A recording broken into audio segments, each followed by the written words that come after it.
প্রথম প্রকার বিধানের নাম আকীদা, দ্বিতীয় প্রকার বিধানের নাম আমল। বুঝতে পারলেন? প্রথম প্রকার বিধানের নাম আকীদা, দ্বিতীয় প্রকার বিধানের নাম আমল।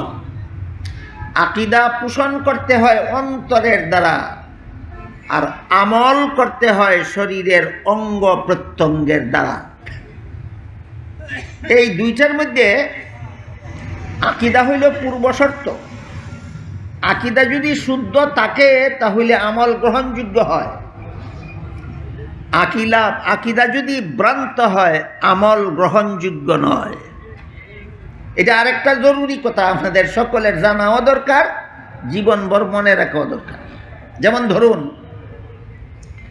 কাদিয়ানীদের আকীদা হলো মুহাম্মদুর রাসূলুল্লাহ শেষ নবী নন।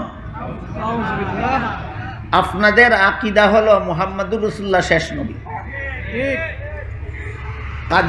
কাদিয়ানীরা মুহাম্মদুর রাসূলুল্লাহকে শেষ নবী বিশ্বাস করে না, এই আকীদা পোষণ করে না।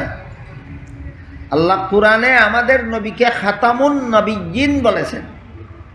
হাদিস শরীফে রাসূল বলেছেন, আনা খাতামুন নবিয়্যিন লা নাবিয়্যা বাদি। আমি খাতামুন নবিয়্যিন, এর অর্থ হলো আমি শেষ নবী, আমার পরে আর কোনো নবী নাই। কোরআনের এই ঘোষণা যেহেতু কাদিয়ানী মানে না, এই জন্য কাদিয়ানী কাফের। কিন্তু এরা কি নিজেদেরকে নিজেরা কাফের বলে না মুসলমানের দল? এদের দলের নাম দিয়েছে আহমদিয়া মুসলিম জামাত। মুসলিম জামাতের অর্থই মুসলমানের দল। বলেন, মুসলমানেরাই মুসলমানের দল নাম দিল না কাফিররা নিজেদের মুসলমানের দল নাম দিল? কাফের হইল আমল খারাপ হওয়ার কারণে, না কাফির হইল আকীদা খারাপ হওয়ার কারণে?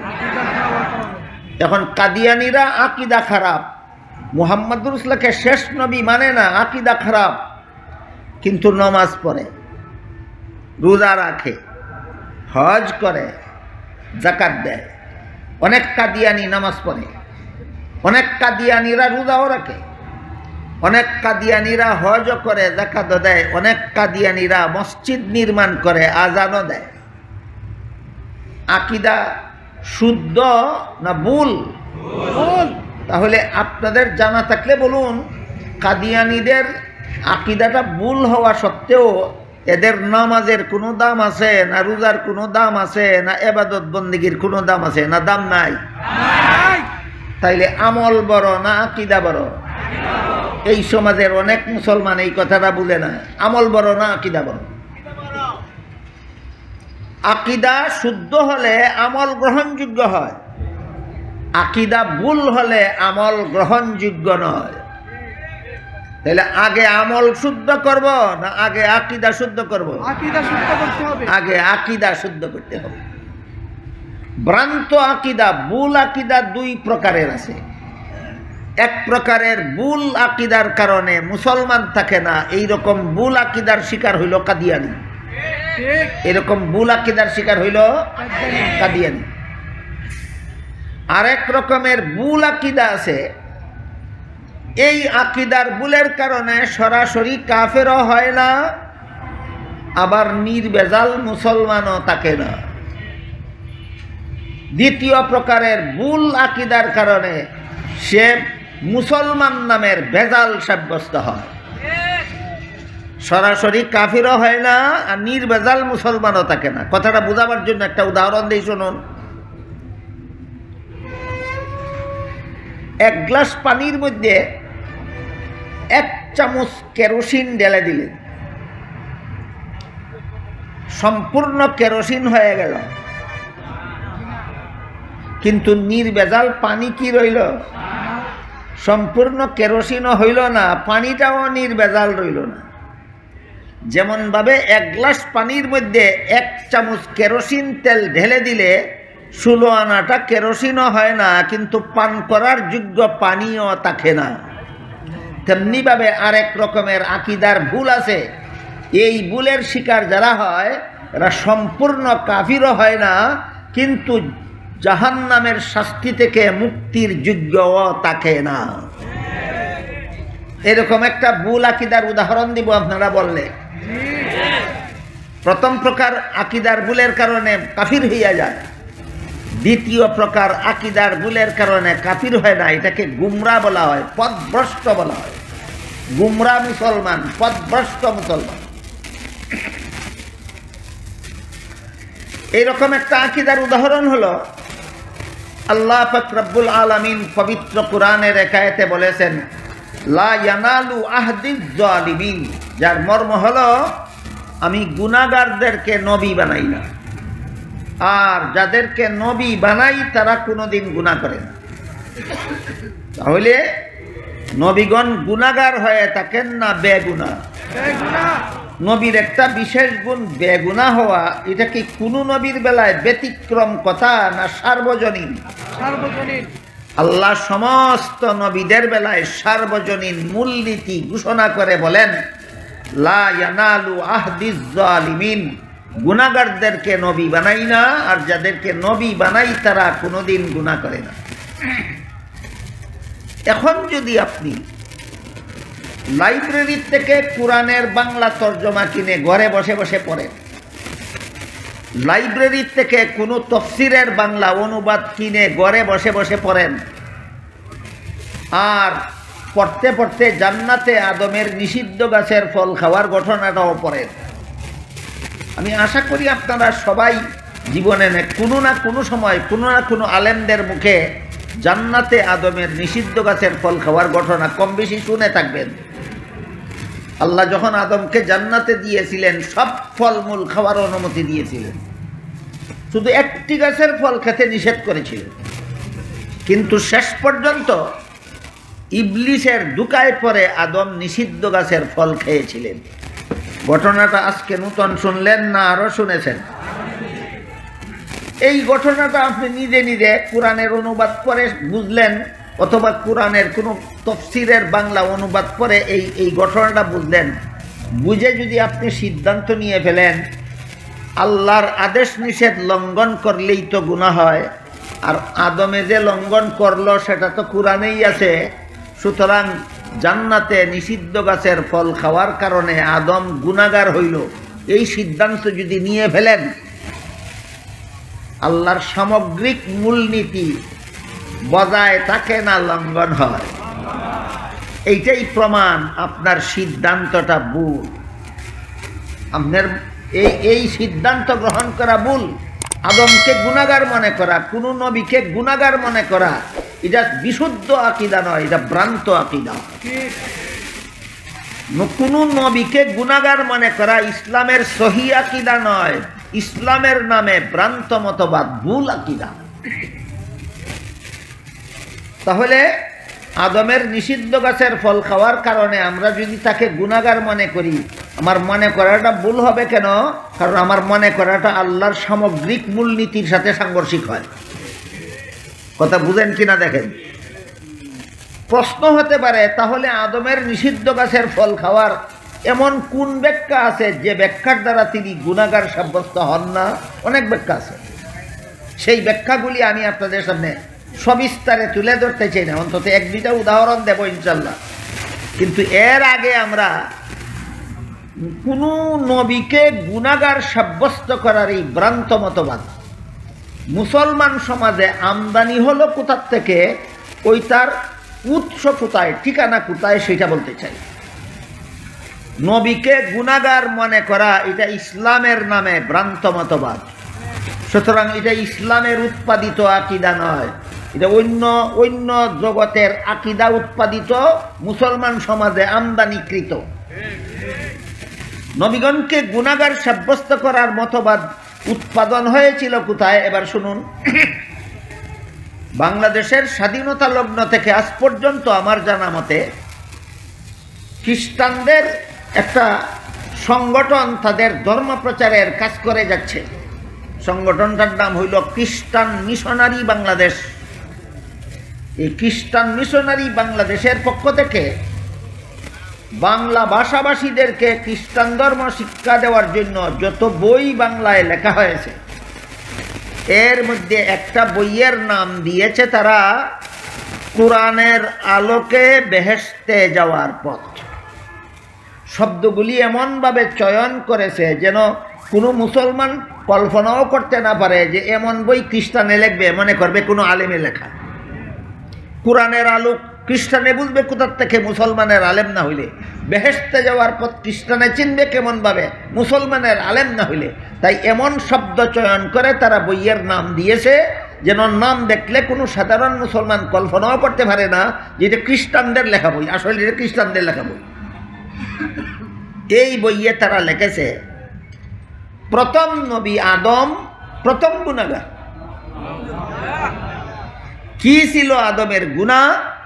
জান্নাতে নিষিদ্ধ গাছের ফল খাওয়া ছিল আদমের গুনাহ। এলো পয়লা নম্বর কথা।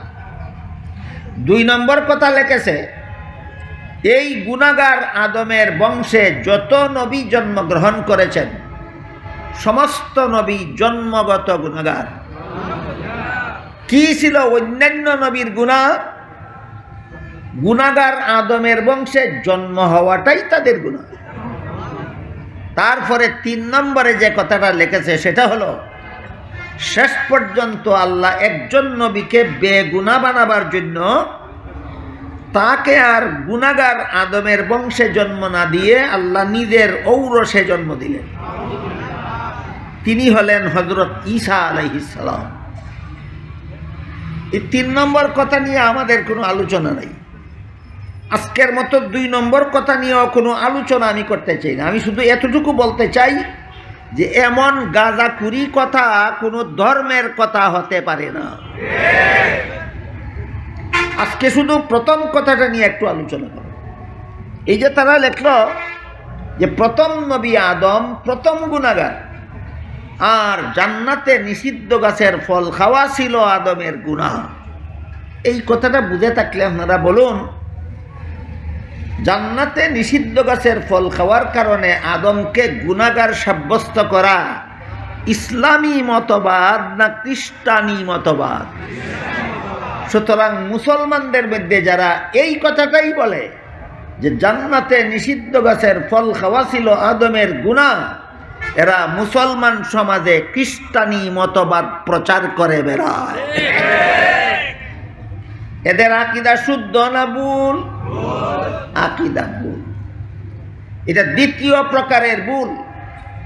আকীদা যদি প্রথম প্রকারের ভুল থাকে কাদিয়ানীদের মতো, তাহলে কাফের হয়ে যায়। আর আকীদা যদি দ্বিতীয় প্রকার ভুল থাকে তাহলে এই ভুল আকীদার কারণে তার নামাজ রোজা ইবাদত বন্দেগী তাকে জাহান্নাম থেকে বাঁচাতে পারবে না। দ্বিতীয় প্রকার ভুল যদি আকীদার মধ্যে থাকে, সরাসরি কাফেরও হয় না, নির্ভেজাল মুসলমানও থাকে না। এমন ভুল যদি আকীদার মধ্যে থাকে তাহলে এমন ভ্রান্ত আকীদা পোষণকারীর নামাজ রোজা ইবাদত বন্দেগী তাকে জাহান্নাম থেকে বাঁচাতে পারবে না। তাইলে আমাদের আকীদার প্রথম প্রকার ভুল থেকে সতর্ক থাকা দরকার না উভয় প্রকার ভুল থেকে সতর্ক হওয়া দরকার?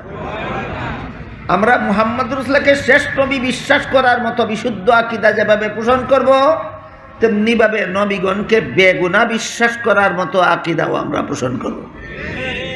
এবার খ্রিস্টানদের দলিলের জবাব। আদমকে গুনাহগার সাব্যস্ত করার জন্য তারা যেই কথাটাকে দলিল হিসাবে গ্রহণ করেছে সেটা হলো জান্নাতে আদমের নিষিদ্ধ গাছের ফল খাওয়ার ঘটনা। এটা হলো দলিল, আর এর মাধ্যমে সাব্যস্ত করেছে আদম গুনাহগার। বলেন এটা ইসলামী দলিল না খ্রিস্টানি দলিল? আপনাদের বিশ্বাস তো খ্রিস্টানদের মতো নয়, তো খ্রিস্টানদের দলিলের ভ্রান্ত কোথায় সেটা আপনাদের জানা থাকতে হবে না?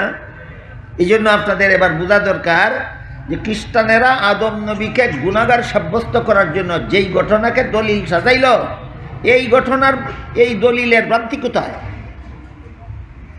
মুফাসসিরিনে কেরাম তাফসীরের কিতাবে অনেক জবাব এই খ্রিস্টানদের দলিলের বহু জবাব তাফসীরের কিতাবে লিখেছেন। এর মধ্যে আজকের মতো একটা জবাব আমি বলি, আপনারা শুনুন।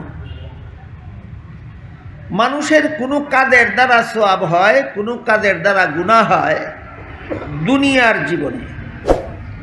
জান্নাতি জীবনের কোনো কাজে সওয়াব নাই, গুনাহ নাই। বুঝে থাকলে বলুন, মানুষের কোনো কাজে সওয়াব হয়, কোনো কাজে গুনাহ হয় কোন জীবনে? জান্নাতি জীবনের কোনো কাজে সওয়াব নাই, গুনাহ নেই। এবার বলুন তো, আদম নিষিদ্ধ গাছের ফল খেয়েছিলেন কোন জীবনে? এর সাথে সওয়াবেরও কোনো সম্পর্ক নাই, গুনারও কোনো সম্পর্ক। এই ব্যাখ্যাটা কি আল্লাহর সার্বজনীন মূলনীতির সাথে সাংঘর্ষিক হয় না অনুকূলে হয়?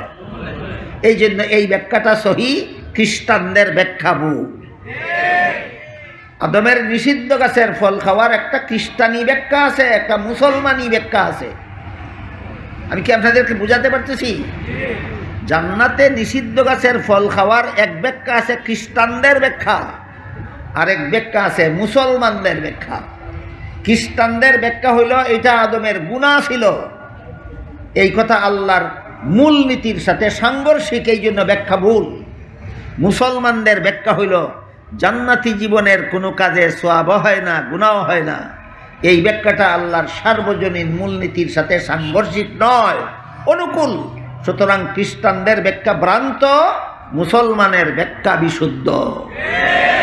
এই বিশুদ্ধ ব্যাখ্যা যদি আপনি অন্তরে পোষণ করেন, তাহলে আপনার আকীদা ভুল নয়, আপনার আকীদা শুদ্ধ।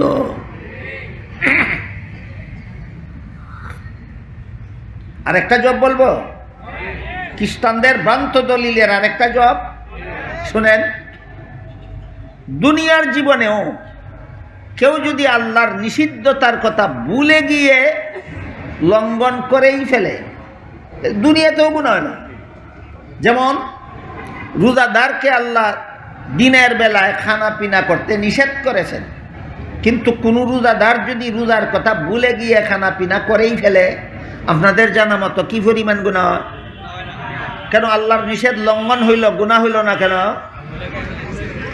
এখানে যেই জবাব, জান্নাতে আদম আর পক্ষ থেকে আল্লাহর নিষেধ লঙ্ঘন হইল, গুনাহ হইল না কেন, ওইখানেও সেই জবাব। এখানে যেই জবাব, ওইখানেও সেই জবাব। আল্লাহ পরিষ্কার ভাষায় কোরআনে বলেছেন, নাসিয়া আদম, আদম ভুলে গেল, আমি যে নিষেধ করেছিলাম আদম ভুলে গেল। তুমি ভুলে গেলে গুনাহ হয় না, তোমার বাবার বাবার বাবা 14 গোষ্ঠীর বাবা আদমে ভুলে গেলে গুনাহ হয়। তুই বেটার নবী চিনলে কোথায় আর কোরআন শিখলে কোথায়?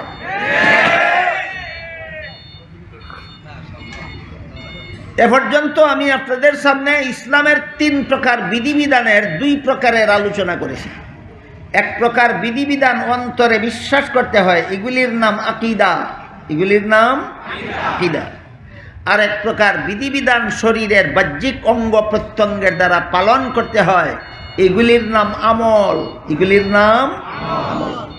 মুহাম্মদুর রাসূলুল্লাহকে শেষ নবী বিশ্বাস করা আমল না আকীদা?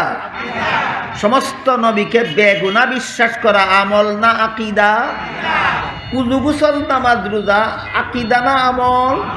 তাহলে আমলে আর আকীদায় পার্থক্য বুঝে আসলো পরিষ্কার। এবার 3য় প্রকার বিধান, আল্লাহর আরেক প্রকার বিধান আছে, এইগুলি শুধু অন্তরে বিশ্বাস করলেও চলে না, শরীরের বাহ্যিক অঙ্গের দ্বারা পালনও করা যায় না, বরং বিশ্বাসও করতে হয় অন্তরের দ্বারা, পালনও করতে হয় অন্তরের দ্বারা।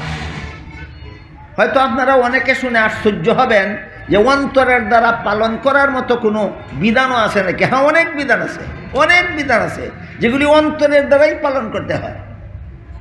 আরও আশ্চর্য হবেন আপনারা জানলে বুঝলে, অন্তরের দ্বারা পালনীয় বিধানগুলির ব্যাপারে সমাজের মুসলমানরা উদাসীন হওয়ার কারণে সমাজে যত সব চুরি, ডাকাতি, খুন খারাপি, জিনা, ব্যভিচার, সন্ত্রাস, সুদকুরি, ঘুষকুরি, মদকুরি, গাঁজাকুরি, দুর্নীতি, জালিয়াতি, যা কিছু অপকর্ম সমাজে চলছে, সবগুলি অন্তরের দ্বারা পালনীয় বিধানের ব্যাপারে মুসলমান উদাসীন।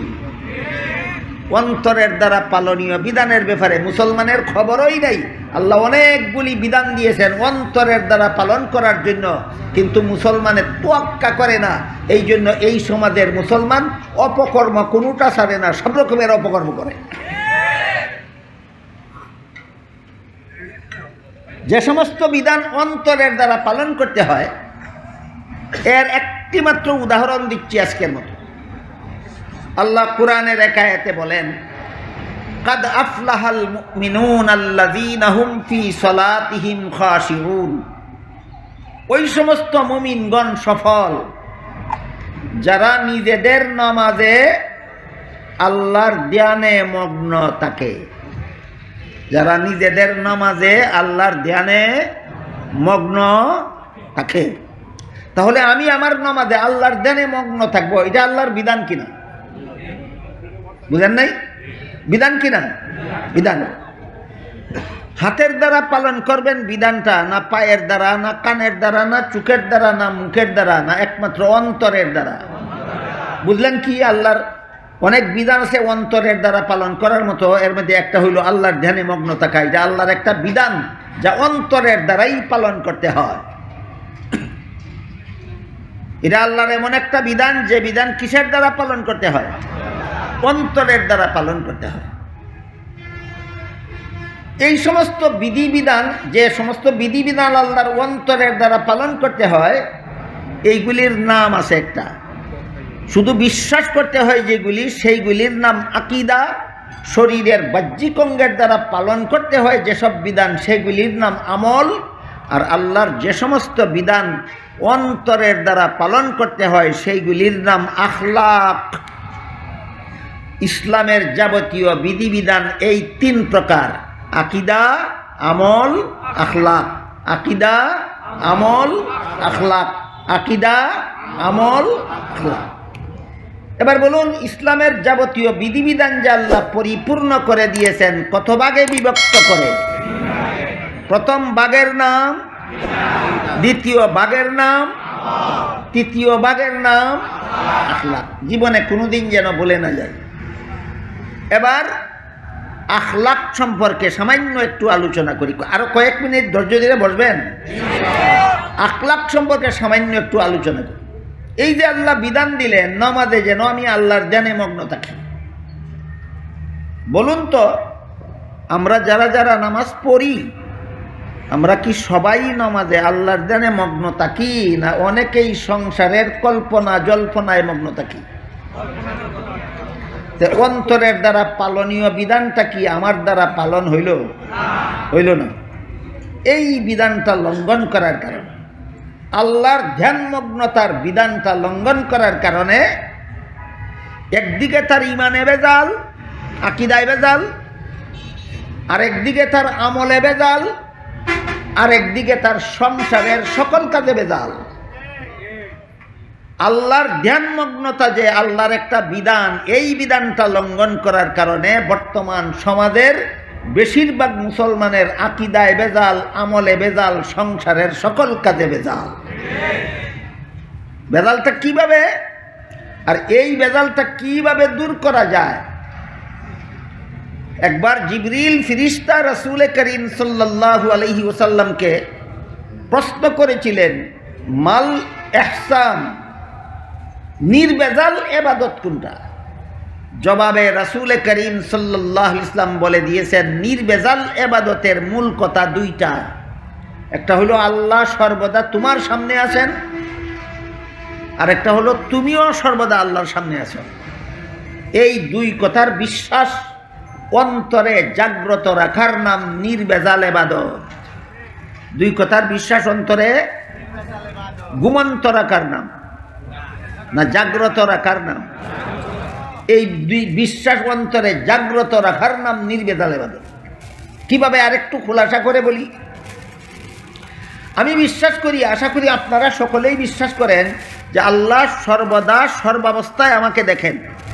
কখন কি করি না করি আল্লাহ সবই দেখেন। না আপনাদের কোনো কোনো কাজ আল্লাহ দেখেন না?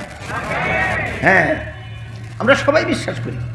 এবার বলুন, আমি যদি বিশ্বাসই করি আমার সকল কাজ আল্লাহ দেখেন, তাহলে আল্লাহ দেখেন বিশ্বাস করেও আমি চুরি করি কোন সাহসে? আমি ডাকাতি করি কোন সাহসে? আমি জিনা করি কোন সাহসে? আমি ধর্ষণ করি কোন সাহসে? আমি সন্ত্রাস করি কোন সাহসে? আমি খুন খারাপি করি কোন সাহসে? আমি সুদ খাই, ঘুষ খাই, মদ খাই, গাঁজা খাই কোন সাহসে? আমি দুর্নীতি জালিয়াতি করি কোন সাহসে? আমি তো বিশ্বাস করি আল্লাহ দেখতেছেন।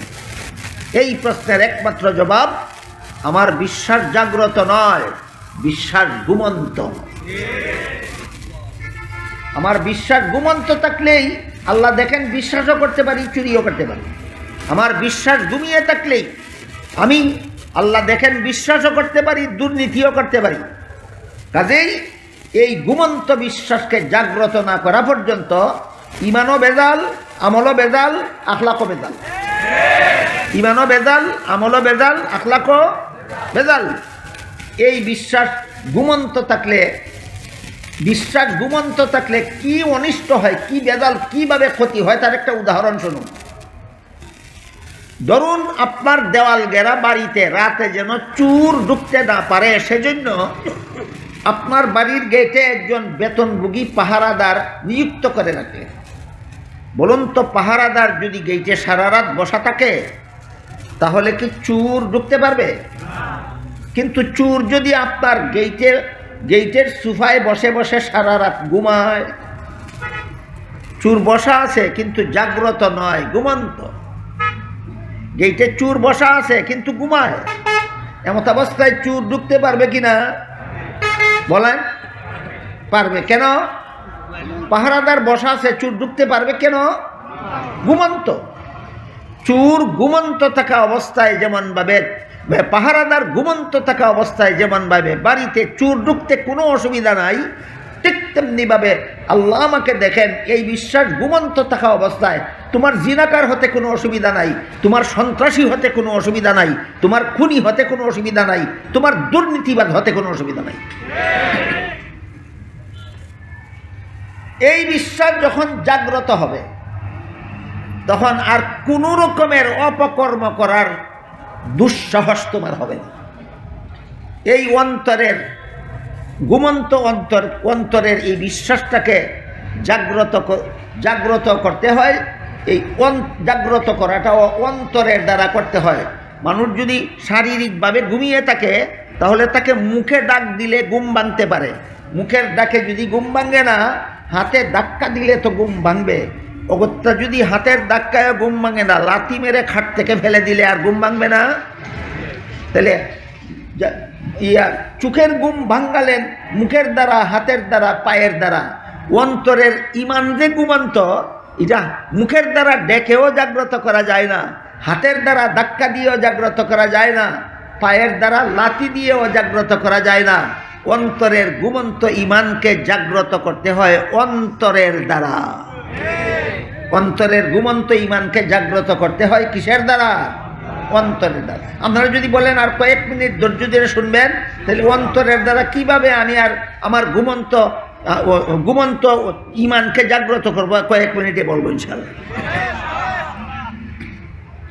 এই যে একটু আগে বললাম যে আমি যেন নামাজে আল্লাহর ধ্যানে মগ্ন থাকি, এটা আমার প্রতি আল্লাহর একটা বিধান। বুঝলেন কি না? এটা বুঝেন নাই? আমি আমার নামাজে আল্লাহর ধ্যানে মগ্ন থাকবো, এটা আল্লাহর একটা বিধান। কিন্তু আমরা অধিকাংশরাই আল্লাহর এই বিধানটা পালন করি না। কেন? অন্তরের কিছু কাজ আছে এখানে, অন্তরের কাজগুলি সম্পর্কে আমাদের কোনো ধারণাই নাই, অন্তরের কর্মকাণ্ড সম্পর্কে আমাদের কোনো কল্পনাই নাই। জীবনভর অন্তরের দ্বারা আল্লাহর পালনীয় বিধানগুলিকে অবহেলা করে চলেছি। এই জন্য আমার আল্লাহ দেখেন বিশ্বাসও করি আর সকল প্রকার অপকর্ম।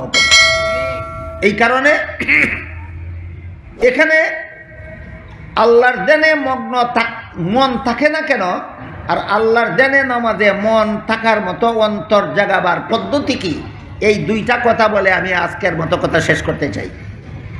প্রথম নম্বর কথা হলো আমার নামাজে কেন মন আল্লাহর ধ্যানে মগ্ন থাকে না? নামাজ শুরু করলে মন কেন সংসারের কল্পনা জল্পনায় লিপ্ত হয়ে যায়, এটাও মনে রাখা দরকার। আর এর থেকে কোন সাধনার মাধ্যমে, কোন ট্রেনিংয়ের মাধ্যমে মনকে আমি নামাজের ভিতরে আল্লাহর ধ্যানে মগ্ন রাখতে পারবো, সেই ট্রেনিংটাও জানা দরকার, যাতে বুঝতে পারি তৃতীয় প্রকার বিধান যে শুধু অন্তরের দ্বারা পালন করতে হয়, অঙ্গ প্রত্যঙ্গের দ্বারা পালন করা যায় না। প্রথম কথা হইল মন কেন নামাজে থাকে না, তার কারণ হাদিস শরীফে রাসূল করিম সাল্লাল্লাহু আলাইহি ওয়াসাল্লাম বলেন, শয়তানের একদল স্পেশাল বাহিনী আছে, এই বাহিনী বেনামাজিদের কাছে পাঠায় না। নামাজিরা যখন নামাজ শুরু করে দেয় তখন তাদের কাছে পাঠায়। বুঝে থাকলে বলুন তো, শয়তানের স্পেশাল বাহিনী বেনামাজিদের কাছে পাঠায় না নামাজিদের কাছে পাঠায়? হ্যাঁ, নামাজিদের কাছে পাঠায়। কেন পাঠায়?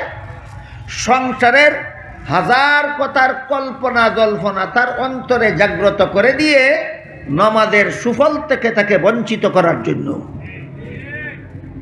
কাজেই এই শয়তানের বাহিনী কোনো নামাজিকে ছাড়ে না।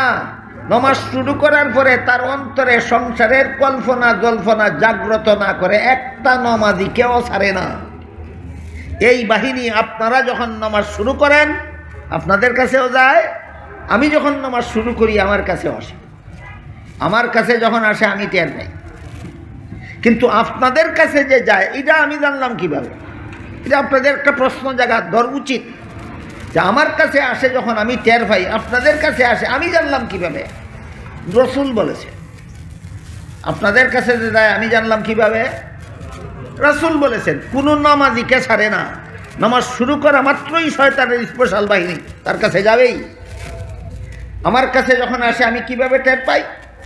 এটা আমি টের পাই, আমারটা আমার ব্যাপার। আপনারা কিভাবে টের পাবেন আমি বলে দিই। আপনারা লক্ষ্য করে দেখবেন